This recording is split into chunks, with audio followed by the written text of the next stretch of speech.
आभासी दुनिया के मेरे दोस्तों, रतन लाल बोल रहा हूँ। लाल की क्लास काम की बात में आप सबका स्वागत है और पेश है अंबेडकर नामा। ज्ञान का संबंध भाषा से होता है। भाषा में भी राजनीति होती है, क्योंकि भाषा सत्ता का खेल है। क्या मैं कई बार से पड़ताल कर रहा था कि 70 साल में जो बहुजनों की अवनति हुई है, जो जिस रफ्तार से उनका विकास होना चाहिए था वो नहीं हो पाया, क्या इसमें भाषा का भी खेल था? क्या हमने अंग्रेजी को इग्नोर किया? इसकी पड़ताल करने की कोशिश कर रहा था। डॉक्टर लोहिया जर्मनी में पढ़े थे, वहाँ से पीएचडी थे, लेकिन उन्होंने भारत में आकर हिंदी की वकालत की। डॉक्टर अंबेडकर कोलंबिया और लंदन से पढ़े थे। उन्होंने शुरुआत से जब पीपल्स एजुकेशन सोसाइटी बनाया था, तभी से उन्होंने जो योजना बनाई थी उसमें कहा था कि स्कूल से ही हम अंग्रेजी माध्यम की शिक्षा देंगे। और इस पे मैंने पीपल्स एजुकेशन सोसाइटी पे कई एपिसोड्स बनाए हैं। पुराने वीडियोज़ में जाकर सर्च में ढूंढे, आपको मिलेंगे। इस सिलसिले में हमने पड़ताल करने की कोशिश की। अपने वरिष्ठ साथी और वरिष्ठ पत्रकार दिलीप मंडल साहब से मैंने भी बात की, तो उन्होंने बताया कि जब 1931 में जब सेंसस हो रहा था, उस समय महाराष्ट्र के ज़्यादातर ब्राह्मणों ने अंग्रेजी को अपनी पहली भाषा बनाया था। सिर्फ एक अस्पृश्य समुदाय के लोग ने अंग्रेजी को अपना पहला भाषा चुना था। अब सवाल उठता है ये, जो लोग संस्कृत को देववाणी मान रहे थे, वो अपने ऑफिशियल लैंग्वेज में संस्कृत की जगह इंग्लिश को क्यों चुन रहे थे? ये सवाल है। क्योंकि अंग्रेज़ों के आने के साथ ही वह यह बात समझ चुके थे कि अंग्रेज़ी जो है सत्ता की भाषा होगी, इसलिए उन्होंने अंग्रेज़ी पर प्राथमिकता दी। और ये जानना जरूरी है, मेरिट का सवाल बार बार उठता है, तो मेरिट का संबंध भी भाषा के साथ होता है। भारत में मेरिट क्या है? जो अंग्रेज़ी जानते हैं वही ज़्यादा से ज़्यादा किताबें पढ़ सकते हैं, क्योंकि ज़्यादातर किताबें अंग्रेज़ी में हैं, हिंदी में या क्षेत्रीय भाषाओं में किताबें नहीं हैं। इसलिए नॉलेज का रास्ता अंग्रेज़ी से होकर खुलता है। तो अंग्रेज़ी कोई ब्राह्मणों ने तो बनाई नहीं थी, लेकिन वो बुद्धिमान ज़रूर थे कि शुरुआती दिनों में ही अंग्रेज़ी को अपनी भाषा उन्होंने स्वीकार कर ली। अब आइए डॉक्टर अंबेडकर क्या सोचते थे इसके बारे में, तो मैं लिए चलता हूँ 1937 के चुनाव के समय। और वो जामनेर पहुँचे थे अपने कैंडिडेट दौलत राव गुलाजी यादव के चुनाव प्रचार में। उन्होंने अपने भाषण में जो कहा वो मैं आपके सामने रखता हूँ। उन्होंने कहा, आप जानते हैं कि मैं आज दौरे पर क्यों निकला हूँ। 1935 के कानून के मुताबिक 15 उम्मीदवारों को चुनने का आपको अधिकार मिला है। राज्य के संविधान के अनुसार जो लेजिस्लेटिव असेंबली बनेगी उसमें 175 सदस्य होते हैं। उसकी तुलना में हमारे उम्मीदवारों की संख्या कम होती है, और वे अगर एकजुट होकर नहीं रहे तो अपना हित नहीं होगा। इसलिए एकजुट होने की ज़रूरत है। आपके ज़िले में अपने दल की ओर से मैंने श्री जाधव को उम्मीदवार बनाया है।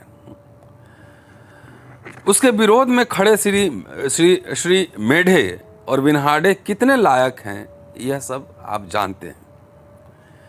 आगे जाधव अगर आपकी मर्जी के अनुसार काम नहीं करेगा तो उसके लिए मैं जिम्मेदार हूं, लेकिन श्री मेढे के मामले में आप किसे जिम्मेदार ठहराएंगे? दूसरी बात यह है कि विधिमंडल में सभी काम अंग्रेजी में होते हैं, अंग्रेजी में चलते हैं, इसलिए आपकी शिकायत वहाँ सबके सामने रखने के लिए अंग्रेजी जानने वाला इंसान चाहिए।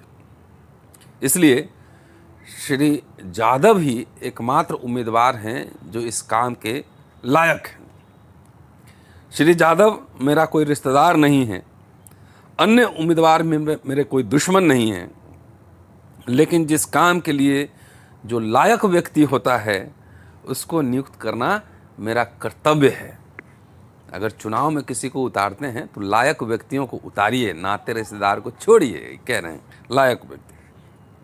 आपको यह अधिकार ना मिले, इसके लिए गांधी जैसे लोगों ने आमरण अनशन शुरू किया था, लेकिन उन्हें दरकिनार कर हमने यह अधिकार हासिल किया है।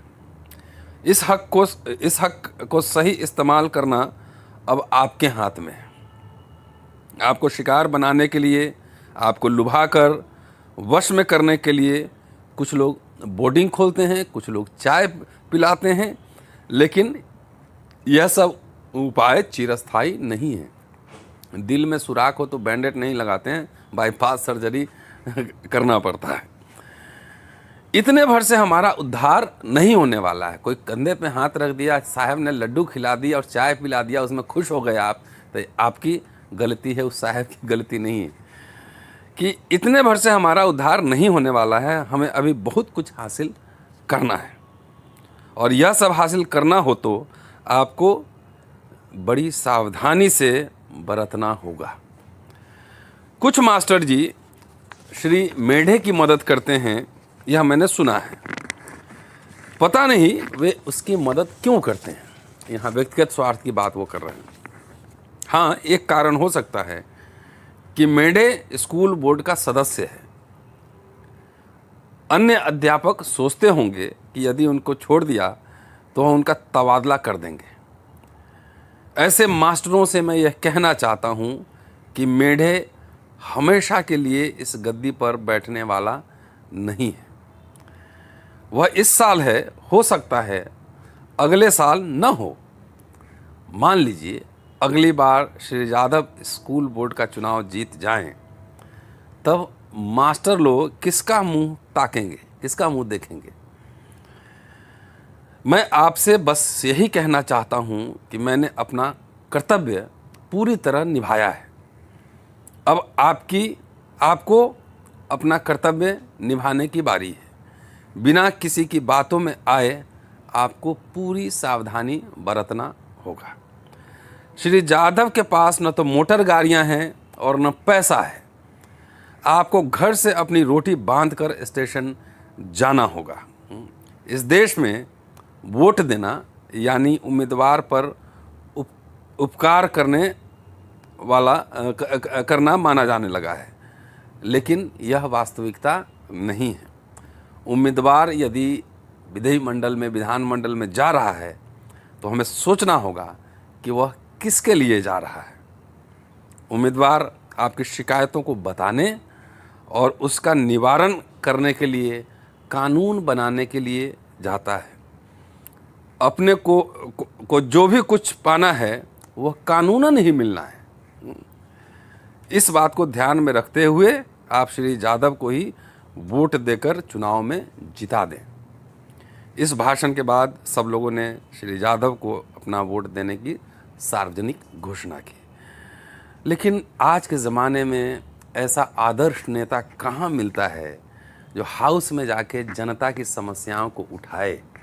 आपके SC ST 131 MP हैं, कितने आपकी समस्याओं पे उन्होंने मुंह खोला है, कितने ने आंदोलन किया है, कितने ने समाज को मोबिलाइज किया है, ये जानने की ज़रूरत है। सबसे महत्वपूर्ण बात इस भाषण में था, वो था भाषा को लेकर कि अंग्रेजी जानना बहुत ज़रूरी है। इसलिए साथियों, आपसे आग्रह है, क्योंकि अंग्रेजी भाषा के द्वारा ही वो रास्ता खुलता है ज्ञान का। इसलिए अपने बच्चों को, जो लोग सक्षम हैं, अंग्रेजी माध्यम में पढ़ाइए और अच्छी से अच्छी तालीम दीजिए, शिक्षा दीजिए। सिर्फ नौकरी पा लेना शिक्षा का मतलब नहीं है। बाबा साहब अगर हुए इस देश में तो आपके घर से भी बाबा साहब निकलने चाहिए, और उसके लिए आपको अपने बच्चों को उम्दा शिक्षा, बेहतरीन शिक्षा देना होगा। और इसके लिए अंग्रेजी की नितांत आवश्यकता है। बच्चों को बचपन से सिर्फ डिग्री लेकर नौकरी करने वाला बाबू मत बनाइए, उसको इंटेलेक्चुअल विद्वान बाबा साहब जैसा स्टेट्समैन बनाने की नींव डालिए। आपके कष्टों का निवारण करने के लिए न तो बाबा साहब आने वाले हैं और न कोई अवतार होने वाला है, इसीलिए आपको अपने घर से, अपने बच्चों में से ही ऐसे लोग बनाने पड़ेंगे और इसके लिए उच्च शिक्षा, उम्दा किस्म की शिक्षा बहुत ज़रूरी है। शुक्रिया साथियों, keep watching and sharing Ambedkarnama. अगले एपिसोड में आपसे फिर मुलाकात होगी। शुक्रिया, गुड नाइट, बाय।